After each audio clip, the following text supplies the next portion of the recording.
All right, the DEC digital Starion 300 model. It is a 486 DX266.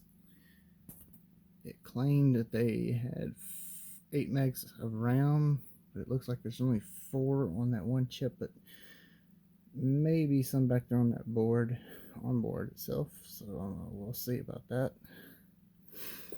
And it does look like it comes with a Sound Blaster genuine card. So I did not have a hard drive in it when it came in, so I put in an SD card, 512 meg, and we'll see if this thing's gonna even post. So here goes nothing.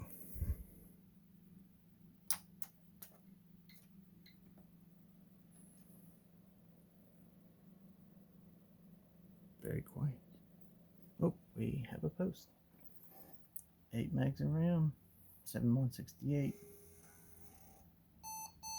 Upper limit segment address. System battery is dead. Replacing run setup. I just put a new one in it. COM address, conflict, Intel plug and play extensions.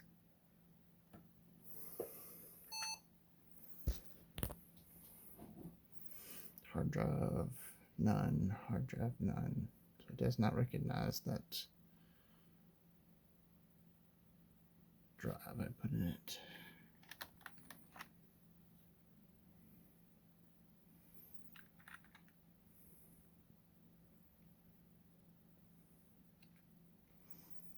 CMOS checksum is invalid.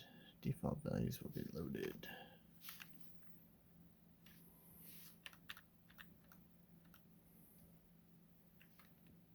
Master 0.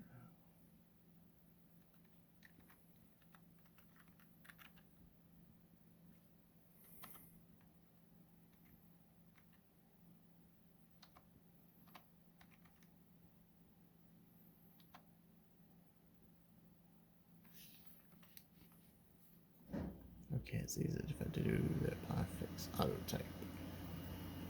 Okay, well, let's see if we can see that. Slave. It's a CD-ROM, so I don't know if we can see it or not. Okay.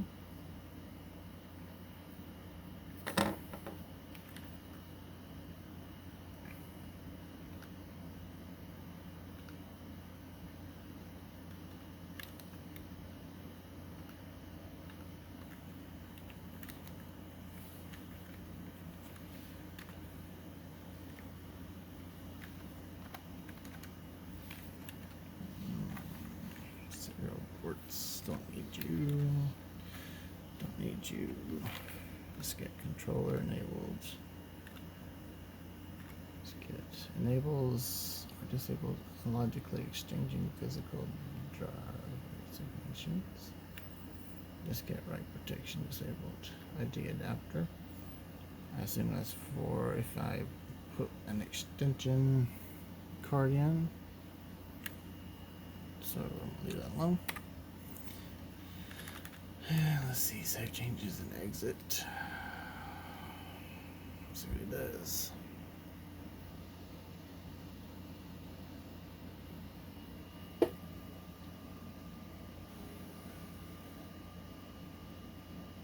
Keyboard error.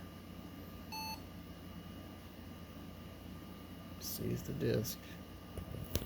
So now we're going to do this CD-ROM driver. It's a generic CD-ROM drive found on 0 slave. Give it a drive D. Okay, and that Sound Blaster is for the OptiCard, which I do not have. Well, it looks like we got a good start. I'm going to tinker around and see if keyboard does work. And I got a PS2 mouse. Might get Windows 3.11 on here and go from there. I will give more heads up later.